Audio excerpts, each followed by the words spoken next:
as we move through and as you think of them. So our agenda will go through the must-haves for modernizing your business, different reasons why you should modernize, online payment processing as it is a very hot topic at the moment, and how your business online has changed over the past 3 to 5 years and where you can expect it to go over the upcoming decade. The end goal of this webinar is for you to be able to self-evaluate how modern your company currently is, what things you can think about putting into place, and what does the future look like for your company.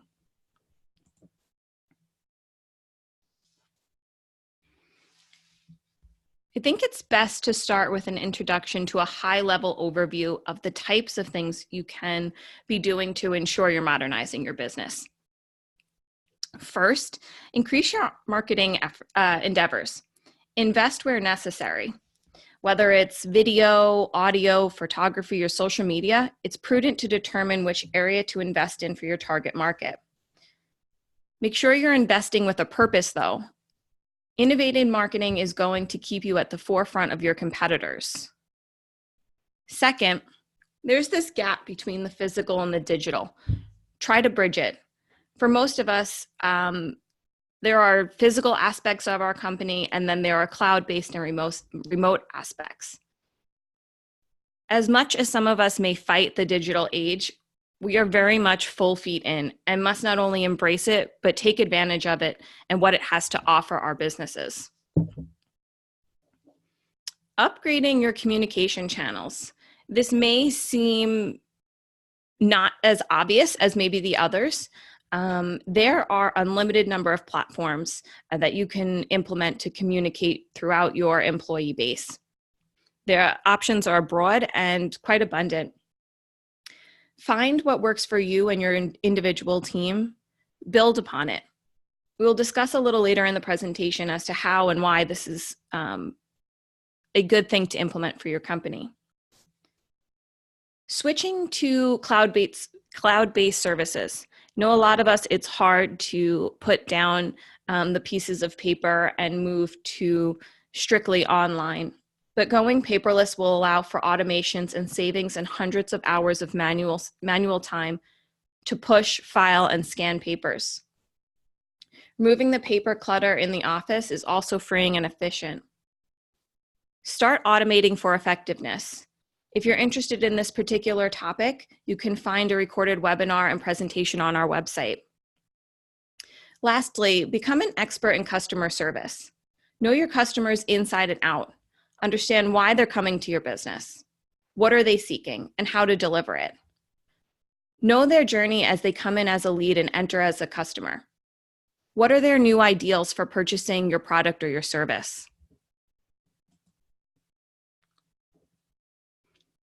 There is a quote by Walt Disney, "The way to get started is to quit talking and begin doing."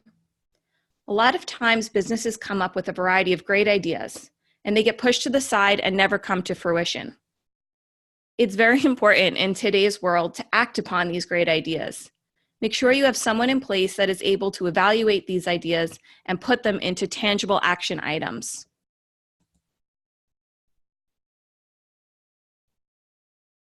Really want to talk about some shocking statistics that you may or may not fall into. The first one I'm going to tell you may find unbelievable, as I was taken by surprise. It's a statistic that I would have found realistic in 2008 maybe, and 2010.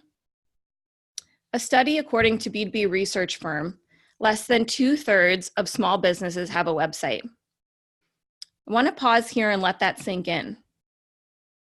I'd like you to picture how many times you research a new business and are frustrated that they do not have a website or their website looks like it's 20 years old. Mind you, 20 years ago was the year 2000. Having a website, even a concise one, will be imperative moving into the next 5 years as the digital age is only rapidly moving forward. Another statistic I'd like to mention is that a growing number of businesses are shunning cash in favor of digital-only transactions like credit cards, debit cards, and electronic transfers. We'll discuss this a little later as to why this is happening and what you can do about it. When discussing modernizing your business, it's important to note that 77% of American small businesses use social media to facilitate key business functions, including sales, marketing, and customer service. This is a really large number. So are you evaluating your competitors' social media and brainstorming on advancements in this area? Our last statistic that I want to point out today is from eMarketer and revolves around online payments. 43% of internet users would rather try the scan and go than wait in line with cash checkout. I think when we talk about modernizing, it's important to mention that by going cashless and checkless, you can have your business on the go. It's a very attractive feature not only to customers, but to business owners who like to travel and employees who like to work remote. So if the stats and introduction was not enough for you to think a little deeper into modernizing your business, let's go into 7 excellent reasons why you should. Cost reduction. Utilizing technology can bring significant cost reduction by decreasing manual labor costs and costs of human error. Companies that modernize software systems are 5 times more likely to experience significant cost reductions. It will also increase your productivity. With new technology, softwares, and automation, you can significantly increase productivity and allow for your employees to operate at a high level instead of doing all these repetitive tasks that now you can ask your softwares to do for you. It is really imperative that you take the time to put these processes in place, as it will save you time in the long run.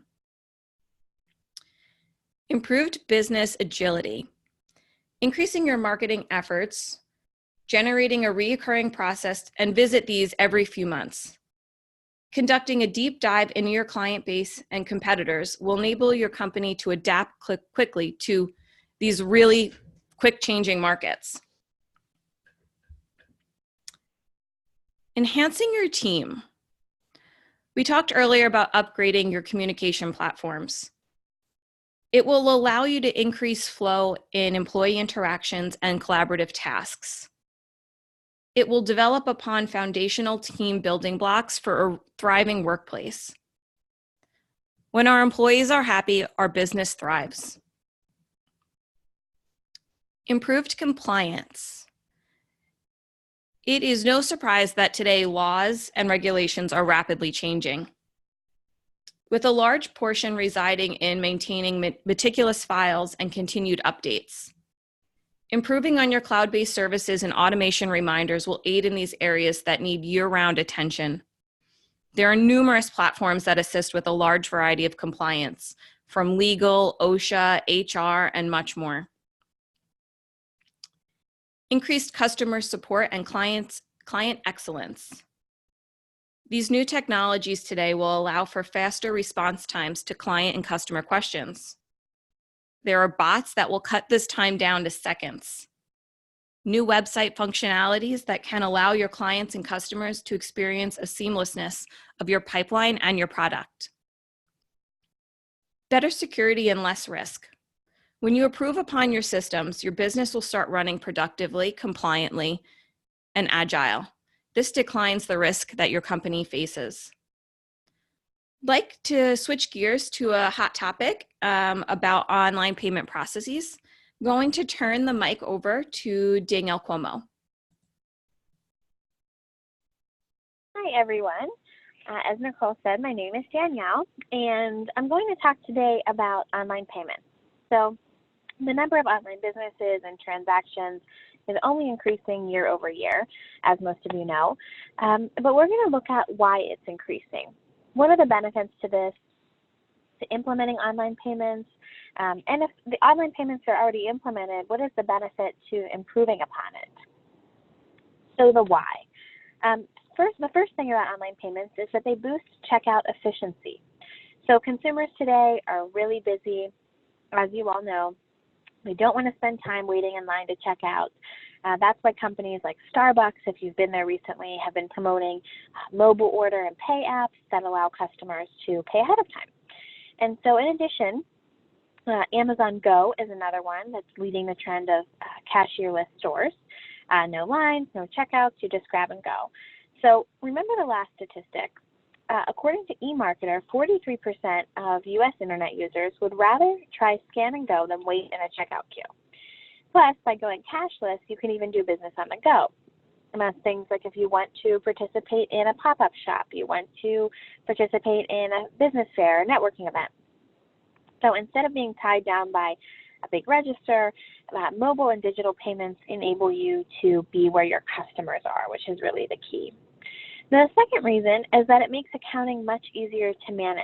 So when your business deals with cash, you're literally counting every penny. This can be really frustrating, especially if the register comes up short, you can't figure out why. So if you're using something like mobile payments or digital payments, every transaction is automatically tracked and recorded. That means much less room for error on your part and less time spent manually tallying and recording transactions, so reduced time when it comes to your bookkeeping. And you also save time by not having to run to the bank, make daily deposits, etc. And furthermore, with real-time data on the cash flow of your business, you're much better able to spot opportunities for improvement and make informed business decisions that basically just help you improve your bottom line even more, which I think is what most of you are looking for. The third piece is that it reduces risks.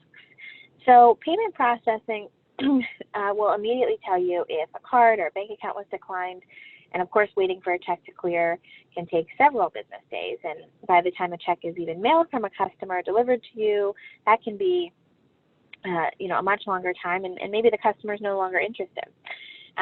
And their check could bounce. So there's a lot of things that can go wrong here, and again, this just reduces your risk.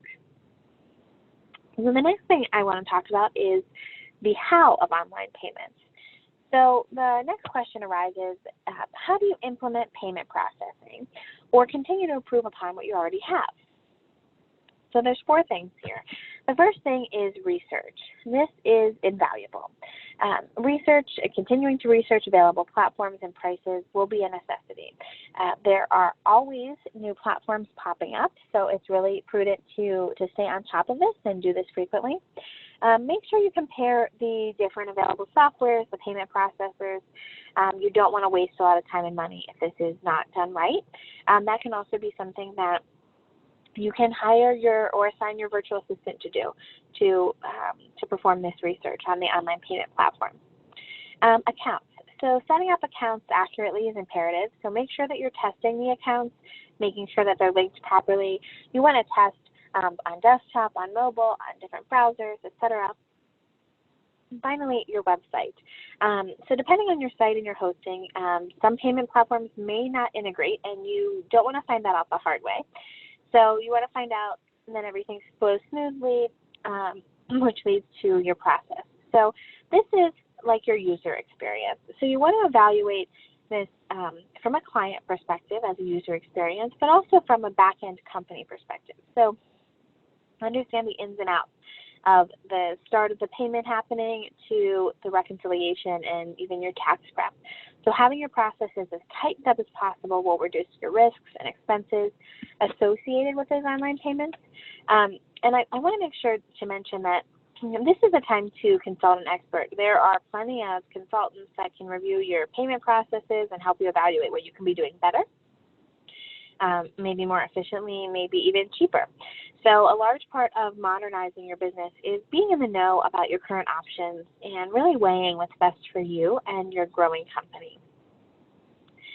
And then next, I just want to share, this is one of my favorite quotes. So this is by Peter Drucker. And he says, business only has 2 functions, marketing and innovation. So what that means to me and to us is that we believe if you're not continuing to find innovative ways to propel your business forward, you are eventually going to get left behind. And that's certainly not what we want to happen. So again, something to keep in mind as you're thinking about modernizing your business is just keeping that innovation front of mind. And now I'll turn it back to Nicole. Thank you so much, Danielle. So I want to go into a little bit on having your business available online and where have we been. Earlier, when we spoke about statistics, a lot of them focused on having an online business presence. Continued improvements on your business in this area will naturally inhibit your company be in the forefront of new trends and technologies. I think that's obvious. But I want to look back over the past decade of the number of internet users. So it increased from 738 million in 2000 to 3.2 billion in 2015, according to a report from the International Communication Union. That's a 7-fold increase that brought the internet penetration up from 7% of the global population to over 43% of the global population. Today, 55% of people online look at reviews and recommendations before making a purchase. 47% visit your company website first. 26% only check out the physical store, and 23% talk to their friends and family. I think with the highest statistic being that they search for online reviews and recommendations means it's prudent to have a website, to have Google reviews, to have testimonials on your website where people can see, review, comment on your services or your product. The reason people decide to buy include competitive pricing, preferred website, delivery options, and availability in stock of your product. It's predicted that there will be over 6 billion internet users in 2021. And a really important statistic to know, especially if you already have a website, is that 76% of these users by 2025 will be using their smartphones only. Many of us have a difficult time with the transition of our website from the numerous tablets, smartphones that are available, and the way our website looks. I think it's really important that you test your website on all these different possible devices so that you can make sure they are functionable through universal use of the internet. I think it's safe to say at this point that these numbers aren't going to drop off anytime soon. It's stunning to see the growth over the past 10 years, let alone to look back 20 or 30 years ago. I want to take a minute to compare these drastic changes to the lifetime of a company. In 1958, the lifespan for a company was roughly 61 years. Today, the average is just around 18 years. And in some statistics, it can be as low as 10 years. Whether or not you want to filter in that new companies have sparked in the last 20 years because new needs came up. But this is a significant difference from 61 years to under 20 years of a lifetime of a company. At this rate, 75% of the S&P 500 will be replaced by 2027. The reasons behind this shift are many. In many recent years, the internet and the cloud has reshaped this, how, when, and where we do business.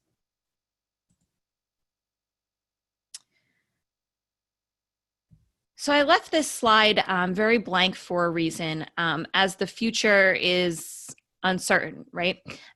Change is often uncomfortable for most, and unfortunately, change in business is often a significant requirement if you're going to remain competitive and appealing to your consumers.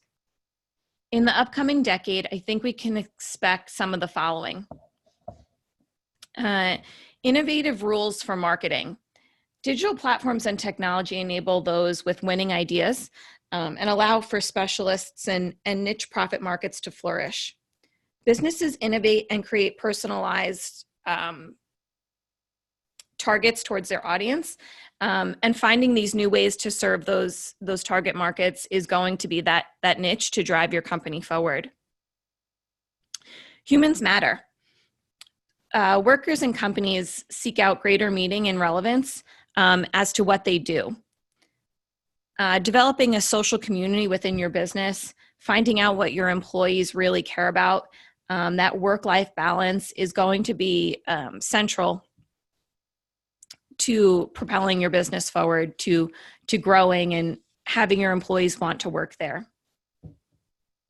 For most of us, the next wave I think that business will trend to is corporate's going to be king. Organizations are going to see their size and influence and implement the best ways to protect their profit margins against competitors and their peers as the new markets are aggressive. Corporations have that ability to grow and scale in an easier way than small businesses do. So I think this is really important if you're a small business to think, how am I going to modernize and remain competitive when corporate may be king? And then companies who care. Employees really want to work for a company that is invested more in monetary things, characterized by a sense of environment, diversity, different rights, and recognition as to what the employees bring to the table. That goes well beyond the financial means. I think that workers and consumers demand that organizations do right by their employers and the greater good. So thank you for joining us today. I hope you found this webinar eye-opening and insightful. I see that we have a few questions that have come in. So if you have any questions now, please feel to type them in as I go over the ones that are already there. So someone asked what website we are referring to. We are referring to virtualassistusa.com. You can find our remaining webinars in our webinar tab. They are recorded and listed on the bottom of the web page. Adam asked, why can I just continue to take checks from my clients? This is a great question. You can certainly continue to take checks from your clients, but I advise you to look into how much money is associated with this. How much money is your company spending to process these payments? Do you get bounce checks often? How much is this costing you? Are you losing business from it? I would also advise you to think, how much is the turnaround time for your checks? How far behind will you be if you don't switch to online payments, taking credit cards in the next 5 to 10 years? I think that's a great question, Adam. Thank you so much. Rachel.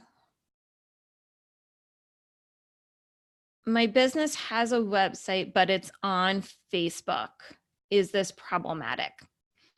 My immediate answer is yes. It's 100% problematic for several reasons. Younger generations recognize immediately that this is not a legitimate website. They'll likely try and find your website from a link on a Facebook page. And since you don't have one, they won't find it. Likely within seconds, they will divert and move elsewhere.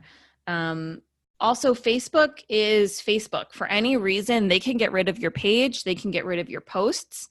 And since you are relying solely on Facebook, if they take it down, you're really at their mercy. There's also no true SEO associated with your Facebook page. This puts you very behind your competition. When potential clients are searching in your industry and area, it's going to be hard. You're not going to populate on, say, Google or the average browser, as it's just a Facebook landing page. My advice is to definitely keep your Facebook page, but to add a website and attachment to that. I think that the costs are minimal. There are great options now to, have at least a one-page website up that isn't too expensive at all. And I think this is the best route to go. I thank everyone for joining us today. I hope that you found this insightful, and I look forward to seeing you on our next webinar. Thanks so much.